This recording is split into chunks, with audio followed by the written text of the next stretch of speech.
Բարի երեկո սիրելի հեռուստադիտող, ձեզ ողջունում եմ Սիրիր մերձավորիդ հաղորդաշարի շրջանակում, ես Հասմիկ Ավագյանն եմ։ Եթերաշրջանի վերջին թողարկումը որոշել ենք նվիրել քսենոֆոնին, կյուրոպեդիային եւ սիրով ներկայացնում եմ մեր հյուրերին, ում հետ փորձելու ենք ձեզ համար բացահայտել առաջին պատմավեպը։ Դավիթ Զամվելյան, Edit Print հրատարակչության գլխավոր խմբագիր եւ իհարկե բոլորիս առավել սիրելի տարբերակով գրող մեր ժամանակակից եւ Տաթև Ստեփանյան, ընթերցասեր, ում միշտ կարելի է հրավիրել ու հետաքրքիր դիտարկումներ լսել։ Սիրելիներ ջան, շնորհակալություն, որ այստեղ եք եւ այս բավական բարդ վեպը մեզ համար, մեր հեռուստադիտողի համար փորձելու եք բացահայտել։ Դավիթ ջան, երևի ես սկսեմ։ Հա, միասին սկսենք ամենա երևի թե քննարկված կետով, հայերի մասին խոսույթով, որ շատ է այս գրքում ու բնականաբար տարբեր բլոգներում, նույնիսկ ուսումնասիրելիս նկատեցի, որ ռուսական բլոգներում շատ ընթերցասերների մոտ աղմուկ է բարձրացրել, որ այսքան ինֆորմացիա կա հայերի մասին եւ նույնիսկ այնպիսի բաներ, որ այլտեղ չի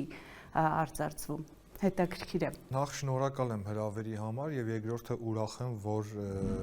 նման գրքի եք անդրադառնում եւ առավել պատասխանատու է, երբ որ եթերաշրջանի փակումն եք անում մի գրքով, որը համարվում է գրականության պատմության մեջ առաջի պատմավեպ։ Քսենոֆոն անունը ժամանակակից ընթերցողին, երիտասարդ ընթերցողին կարող է ինչ-որ բան չասի, բայց կարող ենք փոքրիկ էքսկուրս անենք, հա, պատմական, բայց ընթացքում կանենք, որպեսզի չծանրանանք։ Ես շարժառիթներ ասեմ տվյալ գրքի հրատարակման, հա։ Նախ ասեմ, որ սա գրքի երրորդ հրատարակումն է, որովհետև առաջի հրատարակումը եղել է 1970-ականներին, երկրորդ հրատարակումը եղել է 2000-ականներին եւ հրաշալի խմբագիրներ են եղել, որոնք գրողներ են եղել նորից Վահան Ղազարյանը, հա, եւ Երվանդ Պետրոսյանը, իսկ թարգմանիչը մեր լավագույն թարգմանիչներից մեկն է եղել եւ գիրքը նվիրված է նրա ծննդյան 100-ամյակին, այսինքն 1923-ին ծնվել է, 23-ին պետք է լույս տեսներ, բայց 24-ին տեխնիկական պատճառներով լույս տեսավ եւ ասեմ, որ իր ներդրումը թարգմանական գրականության մեջ ահռելի է, ինչու, որովհետև ինքը բնագրից է թարգմանել, ինքը հունարենի կրող է, հա, լեզվի կրողն է եւ այն շրջանում, երբ որ շատ կարեւոր գործեր թարգմանվում էին սովետական շրջանում միջնորդավորված լեզուներից, ինքը բնականաբար որպես Հունաստանից գաղթած, հա, հայրենադարձված հայ Սիմոն Կրքաշարյանը, որին աշակերտելու պատիվը ես ունեցել եմ ուսանող տարիներից եւ այդ պատմությունները հունական մթնոլորտը ինքը հաղորդում էր։ Եվ բնականաբար կարեւոր է ասեմ, որ նա թարգմանել է նաեւ առաջին անգամ Ոդիսականը հայերեն, հա, Սոկրատեսի աշխատությունները, բայց անդրադառնանք տվյալ գրքին։ Ինչու ենք միշտ շեշտում առաջի պատմավեպ, որովհետեւ գոնե այդպես ընթերցողը կարող է մոտենալ այս գրքին։ Իսկ գիրքը ինքն իրենով ոնց որ խորենացու հայոց պատմությունը պատմական երգ է։ Եվ առասարակ Քսենոֆոնը այն շրջանին է որպես ստեղծագործող, հա, պատմիչ կարելի ասել անդրադառնում, երբ որ ոսկեդարներ, այսինքն մեր ոսկեդարը 5-րդ դարն էր, հույների ոսկեդարը դրանից 1000 տարի առաջ էր, երբ որ Սոկրատեսը, Պլատոնը, Հերոդոտոսը արդեն սկսեցին դասական պատմագրությունը հունական, ասենց ասած գրականության մեջ, որտեղ նրանից առաջ գրողները ելի եղել են հայերի մասին անդրադարձներ, բայց դրանք չեն համարվում ասենց ասեմ շատ ճշգրիտ, որովհետև ավելի շատ նրանք առասպելականացնում էին այդ ամեն ինչը։ Իսկ Հերոդոտոսը, ով որ հիմնադիրն էր, հիմք դրեց փաստերի ճշգրտությանը եւ սա ինչու եմ շեշտում, որովհետև որքան էլ սա պատմավեպ է գեղարվեստական առումով, ինքը փաստերի կարելի ասել 90% ճշգրտությամբ է։ Որոշակի տարընթերցումներ կան, տենց քննարկելիք բաներ կան, բայց դա ընթացքում կասենք։ Եթե հաշվի ենք առնում, որ Քսենոֆոնից առաջ Հերոդոտոսն է անդրադարձել Հայաստանին, չմոռանանք շեշտել, որ Կյուրոպեդիա աշխատությունից առաջ Քսենոֆոնը անդրադարձել է հայերին, այսինքն Հայաստանին, ավելի շատ իր Անաբասիս աշխատության մեջ եւ հայերի շրջանում Անաբասիս աշխատությունը ավելի հայտնի է եւ հրատարակման պատճառներից մեկն էլ նա էր, որ Կյուրոպեդիան առհասարակ չկար, Անաբասիսը կարող եք շատ հին հրատարակություններից գտնել, բայց Կյուրոպեդիա չկար, բացարձակ։ Դե փաստ է, որ երբ որ համեմատում ես Կյուրոս մեծի ապրած ժամանակաշրջանը, համընկնում է Տիգրան Երևանյանի, հա, Երևանդունիների դինաստիայի ներկայացի հետ։ Եվ տվյալ գրքում այն պահերը, որ վերաբերում են հայերին, ինքը հենց նրանց հարաբերությունների մասին է խոսել։ Առայժմ այսքանը, որ Տաթև ջան, արդեն ընթերցողի աչքով փորձենք հասկանալ, թե ինչ զգացողություններ են լինում, օրինակ ինձ համար իսկապես այս գիրքը բացահայտում էր, Դավիթը նշեց արդեն, թե ինչերին ենք ծանոթ ավելի եւ այլն, սա իսկապես բացահայտում էր որպես ընթերցող ինձ համար ու շատ սիրուն էր այդ զգացողությունը, որ այսքան բան ենք իմանում հայերի մասին, հետաքրքիր է որպես ընթերցող դու ինչ զգացողություններ ունեցար հայերի մասին այսքան հին գրքում կարդալիս։ Նախ եւ առաջ շնորհակալություն Հասմիկ ջան հրավերի համար, նաեւ հատուկ շնորհակալություն հենց այս գիրքը ընտրելու համար, որտեղ երևի ինքնակամ այս գիրքը չէի կարդա, ամեն դեպքում ոչ հիմա, բայց ոնց որ այդ առաջին այդ տագնապը, որ իմացա այս գիրքն ենք կարդալու, անցավ հենց սկսեցի կարդալ գիրքը, որովհետեւ թեև գիրքը գրվել է, չգիտեմ, ավելի քան 2000 տարի առաջ, կարծում եմ, որ հիմա էլ բավականին խորը եւ հզոր ասելիք ունի, ուղերձներ ունի, հա, որ մինչև այսօր արդիական են, իսկ որպես հայ ընթերցող անկեղծ կլինեմ, իմ մոտ բավականին սենց խառը ու հակասական զգացմունքներ առաջացրեց, որովհետև դե ամեն դեպքում հայերին ու Հայաստանին ծանոթ ենք մեր պատմավեպերից, որտեղ մենք առաջնային կերպար ենք, հա, որպես հանդես գալիս, այսինքն կարևոր առանցքային կետը մեր մասին է, հա, որպես առաջնային դերակատարություն ունեցող ազգ։ Իսկ այստեղ ավելի սենց երկրորդային էր այն առումով, որ մի ժողովուրդ, որի տարածքով անցնում է Կյուրոս մեծը, հա, իր այդ կայսրության ստեղծման ճանապարհին, հա, այդ առումով մի փոքր հակասական էր ու առաջինը, հա, հպարտություն է զգում, որ չգիտեմ, այդքան հին փիլիսոփայական այդ պատմական վեպում, հա, Քսենոֆոնի զորահրամանատար հույն փիլիսոփա այդ մարդու այդ պատմական վեպում տեղ են գտել հայերը ու այն էլ այդպիսի մեծ տեղ են գտել, բայց նաև այդ մասով մի փոքր հակասական էր, չնայած այդ ամեն ինչը հաշվի առնելով միևնույն է հայերը ներկայանում էին որպես առանձին ինքնություն, արժեքներ եւ պատմական ասելիք ունեցող ազգ, այսինքն ոնց որ նույն հարթության վրա էին այնքանով, որ ավելի դիվանագիտական հարաբերություններ ոնց որ լինեին, հա, այսինքն այնպիսի ազգ, որի վրա իրանք հույս էին դնում, վերջապես հայը չի ասում, հա, էլի, հա, այդ առումով մի փոքր հակասական էր, բայց իհարկե շատ հետաքրքիր ու հպարտության զգացումով էր լցվում։ Դավիթ ջան,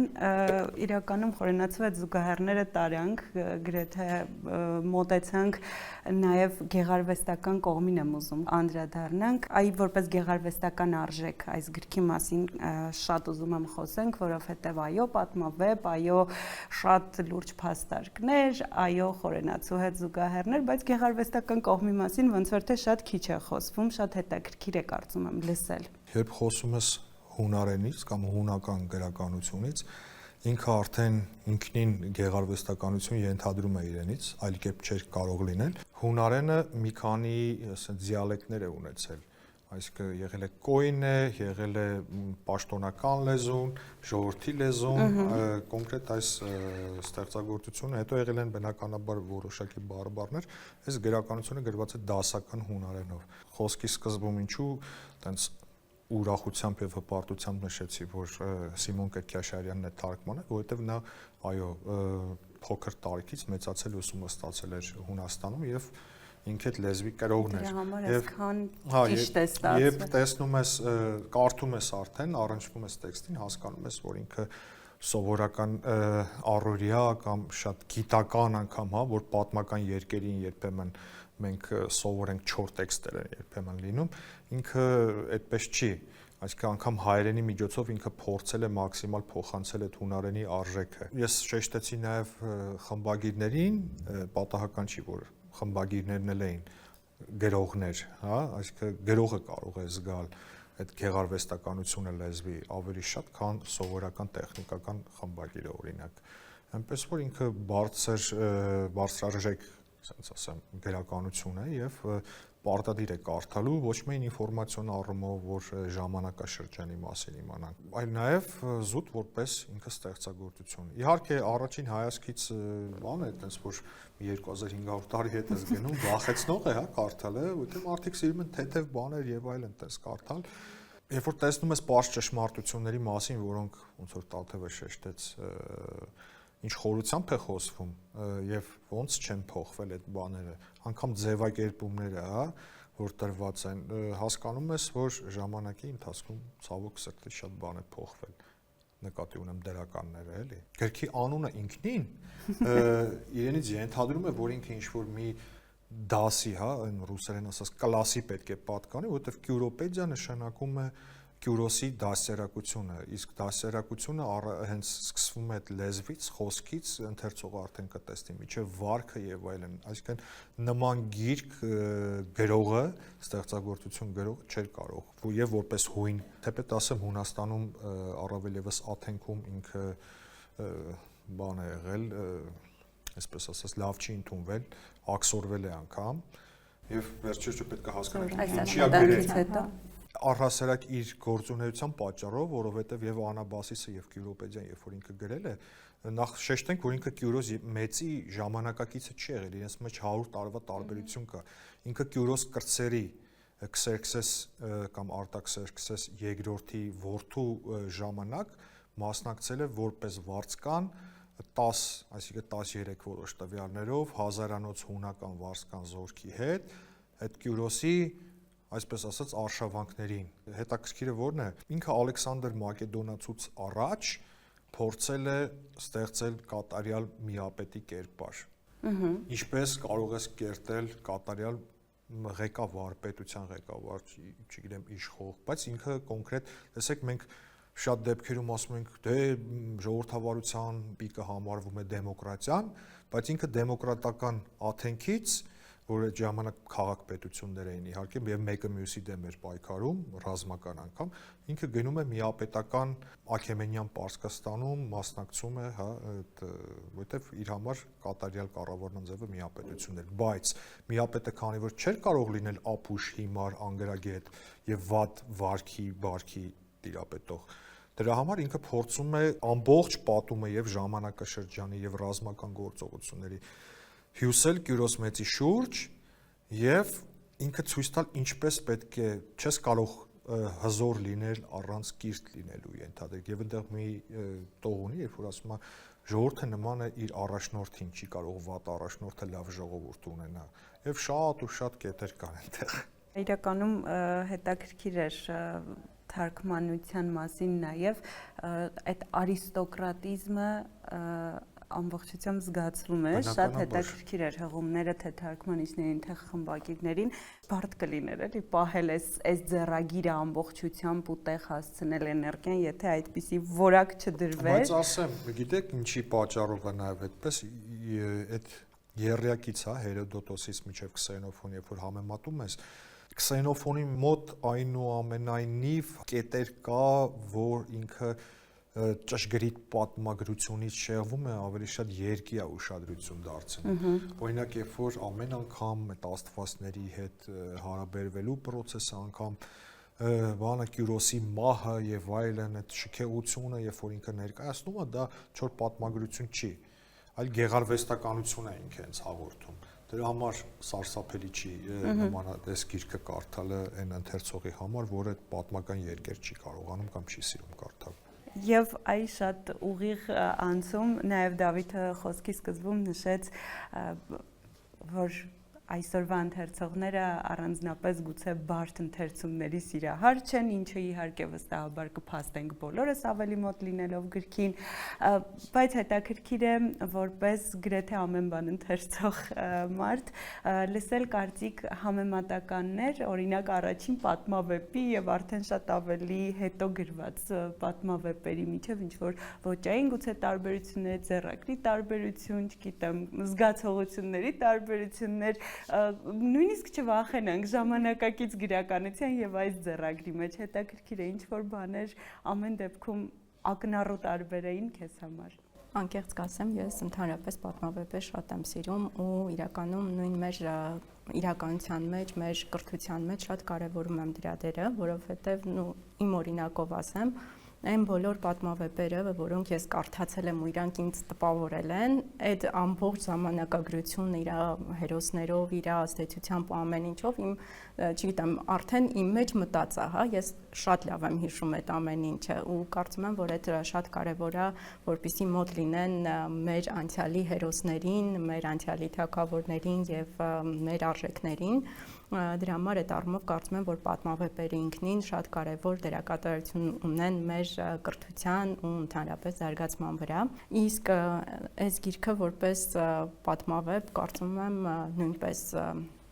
շատ կարևոր է, որովհետև ոչ միայն ընդհանուր ներկայացում է ժամանակաշրջանը, հա, Կյուրոս Մեծի այդ ճանապարհը, որը անցել է, այլ ընդհանուր գաղափարական զարգացման արժեհամակարգի ձևավորման մի ամբողջ sense ուղեցույց ոնց որ լինի, թե մարդ եւ առաջնորդը ինչպես պետքա լինի ու այդ առումով ասեմ նաեւ որ շատ հետաքրքիր էր որ անընդհատ այս գիրքը կարդալուց, չգիտեմ, մեր այն հերոսները անցյալի եւ ներկայի sense անընդհատ ոնց որ մտքից լինեին, անընդհատ պատտվում էին, հա, Բեկը, Մոնթեն, Նժդեհը, հա, այն մարդիկ, ովքեր եղել են առաջնորդ ու եղել են ոչ միայն ուղակի անունով առաջնորդ, այլ եղել են մարդիկ, ովքեր կարողացել են իրենց օրինակով, իրենց գաղափարով ու արժեքներով մարդկանց, չգիտեմ, վախով չեն տարել, հա, իրանց հետևից, այսինքն առաջ են բերել գաղափար, որի հետևից մարդիկ գնացել են, հա, ու այդ առումով ոնց որ այդ զուգահեռներն ու իրանց միավորում էր, հա, Կյուրոսին, մեր հերոսներին միավորում էր ավելի շատ այդ իրանց հատկանիշները խիզախ էին, արդար էին, չգիտեմ, այդ ամեն ինչը նրանց միավորում էր ու կարծում եմ այդ առումով շատ կարևոր է որ չգիտեմ, հա, շատ կարևոր է որ ծանոթանան ու հետաքրքիր մի բան է կա, որ ընդհանրապես ասում են, որ կրթությունը, հա, 3 տարեկանից հետո արդեն ուշ է, այսինքն այդ վաղ հասակից նույն այդ բանը շատ շեշտվում էր, հա, գրքում, որ դեռ մանկուց պետքա սովորեցնել ու ներդնել մարդկանց մեջ այդ արժեհամակարգը, որը ձևավորում է արդեն ապագա առաջնորդ ու ապագա ուղղակի մարդ, հա, այդ բոլոր հատկանիշներով այդ առումով կարծում եմ շատ կարևոր ուղերձներ է հղում։ Եթե թույլ տաս մի նախադասությամբ, որ հարցի մեջ այսպեսի կետ կար, որ թե ինչով է տարբերվում ժամանակակից կամ, չգիտեմ, հայկական պատմավեպերից, հա, տվյալ գիրքը, շատ մեծ եւ կարեւոր տարբերություն կա։ Առհասարակ կա մի այսպեսի կետ, որից այն կողմ պատմավեպը մարդու մեջ ձևավորում է կարծիք տվյալ ժամանակաշրջանի մասին։ Բայց ես ինքս սխալ եմ համարում պատմավեպով պատմության մասին կարծիք ձևավորելը եւ իմացություն ձևավորելը, որովհետեւ ամեն դեպքում իդեալականացման խնդիր է դրած լինում յուրաքանչյուր գրող, այսինքն իրականությունը եւ պատմավեպը շատ հաճախ տարբեր կարող է լինեն։ Եվ երբ որ մարդը մեծանում է որոշակի ինֆորմացիա իմանում իր պետության մասին կամ ազգի մասին, իր անցյալի մասին, ասում եմ, բա ոնց ես որ կարդացել եմ, չգիտեմ, օրինակ ըստ Վարդանանքի չես կարող, չգիտեմ, ժամանակաշրջանի կամ ավարայրի ճակատամարտի մասին ստույգ տեղեկություն ունենալ, տարբեր ամեն դեպքում։ Տվյալ դեպքում, Կյուրոպեդիայի դեպքում, ինքը ծանոթագրությունների միջոցով մաքսիմալ փորձել է իրականության թարգմանիչը բնականաբար մաքսիմալ փորձել է իրականությունից չկտրի։ Այն որ ասում եք, բանը, չէ, ուրիշի կողմից ենք իմանում հայերի մասին եւ այլն, եւ այնպես չի որ հայերին մենակ իդեալական է ներկայացնում Քսենոֆորը, եթե չեք հիշում եք ավելի շուտ, այնտեղ ասում է որ հայերը ապստամբեցին եւ խարդախություն արեցին, հա, դրա պատճառով վերջ-վերջո գերվել է նույն Տիգրան Երևանյանի կինը, բայց այնտեղ բնականաբար ցույց է տալիս թե իրական առաջնորդն ու եւ առասարակ իրական կամ կատարյալ ամուսինը կամ կինը ինչպես պետք է լինի։ Այսինքն եւ է անում, էլի, չի իդեալականացնում։ Իհարկե, իրականում բացարձակ պարտադիր եւ կարեւորել չէ, նույնիսկ պետք էլ չէ որ իդեալականացնել, որովհետեւ երևի թե երբեք իդեալական ոչինչ չկա, բայց անկախ իդեալականացումից ինձ թվում է պարզապես հետաքրքիր է այնտեղ կարդալ հայերի մասին։ Դավիթ, ուզում եմ նաև շատ փոքր, քանի որ թեման մոտեցավ դրան, անդրադարձ անենք նաև նրան, որ հայերի շրջանում շատ չեմ նկատել, բայց այ հատկապես միջազգային բլոգներում շատ գրվում է այն մասին, որ ինչ որ փաստերը ամեն դեպքում խեղաթյուրված են, ինչ որ փաստեր շահարկված են, այս մասով հետաքրքիր է։ Արժի որ ընթերցողը օրինակ նման բաների հետևից ընկնի կարդալիս, թե ամեն դեպքում սա կարելի է նաև ոչ այդպես հենց պատմական կամ առաջնորդի գրվածք համարել, այլ նաև ինչ որ չափով թեթև մոտենալ ու կարդալ որպես գեղարվեստական աշխատանք։ Ես չգիտեմ բլոգներում ինչ են քննարկում, բայց նման գրքերը առհասարակ գիտնականների կողմից են առաջին հերթին քննարկվել իր ժամանակին։ Բլոգում քննարկողները միանշանակ վերցնում են իրենց այդ բաները, այդ ինֆորմացիաները, բայց դա չափազանց կարևոր է, որովհետև այդտեղ են ընթերցողները, ովքեր գնահատական են տալիս եւ աուրա ստեղծում գրքի շուրջ։ Ես ուրախ կլինեմ մեր ընթերցողը այնքան կարդա այս գիրքը, որ իր անհամաձայնությունները բանանի, հայտնի։ Մի օր հայերն էլ հայտնի չէ։ Նախորդ խոսքում որ ասացի ծանոթագրությունների մասին, հա, ներկայացրել է թարգմանիչը, ի պատիվ իրեն ինքը նաև ներկայացրել է այդ անհամապատասխանությունները պատմությանը։ Ամենամեծ, այսպես ասած, կարևոր կետը նա է, թե ինչպես է մահացել Կյուրոս մեծը, ինչպես եւ որտեղ, հա, ինքը բնականաբար որպես իդեալական բան ներկայացնում է, թե ոնց է մահացել, այտենց շքեղության մեջ եւ այլն թաղված է։ Հերոդոտոսը ասում է, ինքը մասկուտների դեմ պատերազմի ժամանակ է մահացել, բայց ի դեպ ասեմ, ոչ ոքի խոսքն չես կարող ասել, որ մեկն է ճիշտ, որովհետև այլ աղբյուր, փաստացի աղբյուր չկա։ Դա քննարկվում է, քննարկումները գիտնականները արել են, ոչ ոք չի կարողացել ոչ մի այտենց եզրակացության գա, բայց օրինակ, ես չգիտեմ ոնց է ենթադրենք մարդիկ պետք է կյանքում գոնե մի անգամ խորենացու հայոց պատմությունը չէ կարդան, կամ ինչ-որ ավելի ուշ շրջանի երկեր։ Սա առաջին հերթին այդպես պետք է կարդաս, բայց եթե այդ ամեն ինչը քեզ հետաքրքիր չի, ինքը որպես պատմավեպ դու կարող ես վերցնել, կարդալ, ծանոթագրությունների բան չանել, այսպես ասած չանդրադառնալ։ Հիմա այս տվյալ գրքում մենք ծանոթագրությունները վերջում չենք դրել։ Տարբերություն կա, ինչի։ Այսինքն մենք չենք փորձել շեշտը դնել, որ տվյալ գիրքը կարդացողը տենց ուզի իմանա, չուզի չիմանա, չէ, այստեղ այնպիսի ծանոթագրություններ են, որոնք պարտադիր է իմանալ, եւ չես կարող ուղակի կարդալ, հետո անցնել մյուս գլխին, չիմանալով թե այս ինչ, որ ազգի ներկայացուցիչներ, ինչ դեպքի մասին է խոսքը, ինչ տարակարծություն կա եւ այլն եւ այլն։ Չես ուզում էլի մի կարդա, բայց ինքը քո ակնառու, քո արժեվ դրված է։ Վերջը իմացությունն է փրկում, չէ՞, այդ ամեն ինչից։ Իսկ սա իմացության աղբյուր է։ Հրաշալի էր ասված։ Եվ Տաթև ջան, ամփոփումից առաջ թեպետ արդեն ժամանակը բավական քիչ է, այդ ծանոթագրությունների օգնության մասին արդեն Դավիթի խոսքի ժամանակ որ երկուսը շատ էր օգնում, իրականում իսկապես օգնում էր, ինձ էլ էր շատ օգնում եւ ուզում եմ նաեւ հենց կարծիք լսել, այ օրինակ շատ մարդկանց իրոք կարող է խանգարել, եթե իրենց դա չհետաքրքրի կամ ինչ որ նման բաներ, հետաքրքիր է լսել, օրինակ քեզ որպես հայ ընթերցող, այդ բոլոր կարծիքները ինչ որ ձևով այսպես դիպչում են, թե ընդհանրապես կարելի է ամենը անտեսել եւ հանգիստ կարդալ այն ինչ ի վերջո հրաշալի աշխատություն է։ Իրականում երբ, չգիտեմ, ինչ որ գիրքն առաջին անգամ ես տեսնում, բնականաբար սենց կամ աչքդ սենց վերցնում է ու չգիտեմ, մի քիչ խորանում ես տեսնում ես, ինչի մասին է բան, կամ ուզում ես կարդալ, կամ չես ուզում կարդալ, իսկ ինչ վերաբերվում է այստեղ այդ ծանոթագրություններին, ես սիրում եմ, երբ հենց հենց այդ ձևահա լինում, ընթացքում նշումներով ու տակից լինի, որպեսզի անընդհատ, չգիտեմ, հետ ու առաջ չանես, հա, գիրքը այդ իրականում շատ օգնում է ու չգիտեմ, այստեղ նաև կար քարտեզը, կար դամբարանը ու այդ, չգիտեմ, ընդհանուր պատկերացում կազմելու համար ինչքան շատ ինֆորմացիա է լինում, այնքան բնականաբար, հա, այնքան բնականաբար լավ, իսկ ով չի ուզում չգիտեմ, ավելի խորացված իմանա, ոնց նշեց Դավիթը, հա, կարող է ուղղակի շրջանցել, էլի, ես օրինակ պատմավեպերը ու ընդհանրապես sense գրքերը սիրում եմ, որ տենց մի քիչ ծանոթագրություններով լինի, որովհետև եթե մեջը չի լինում, բնականաբար արդեն այդ համացանցը շատ ինֆորմացիա բանակում պետք է անընդհատ գնաս տեղափոխվես, հա, կարդալ դրա համար այսպես շատ ավելի հարմար ու Դե կարող եք փաստել, որ այս գիրքը ուրեմն երկու ճյուղին էլ հարմար կլինի կարդալ, այդ եզրահանգմանը վստահ եկանք։ Սիրելիներ ջան, շնորհակալ եմ, կարծում եմ բավականին հետաքրքիր զրույց էր, մեր հեռուստադիտողը կգնահատի, ավելի քան վստահ եմ եւ հուսով եմ, որ ձեռնամուխ կլինեն մոտենալու այս գրքին։ Իսկ ես իհարկե ձեզ ինչպես միշտ ճանապարհում եմ մեր գործընկերների նվերներով, թե Դավիթին Էդիթ Պրինտի գրքով դժվար է ճանապարհենք։ Իսկ քեզ Թեթև ջան, իհարկե շատ դժվար է հասկանալ, թե դու ինչ գիրք չես ունենա, դրա համար խորհրդանշական ռեմարկ են Սիրիր Մերձավորիտ ընտրեցինք որպես հաղորդաշարի նաև չեմ կարդացել սիմվոլ, հրաշ, ուրեմն լավ ենք ընտրել եւ իհարկե Կարապ աուդիո գրքերի հավաքածի կողմից մեկ տարվա բաժանորդագրություն կոմոկոտեր։ Շնորհակալ եմ, որ այստեղ էիք։ Վստահ եմ, դեռ շատ ընթերցանության օղակներում կհանդիպենք սիրելիներ։ Անչափ շնորհակալ ենք։ Սիրելի հեռուստադիտող, շնորհակալություն, որ մեզ հետ էիք։ Ձեզ ամառային հետաքրքիր ընթերցումներ ենք մաղթում եւ հաջողություն։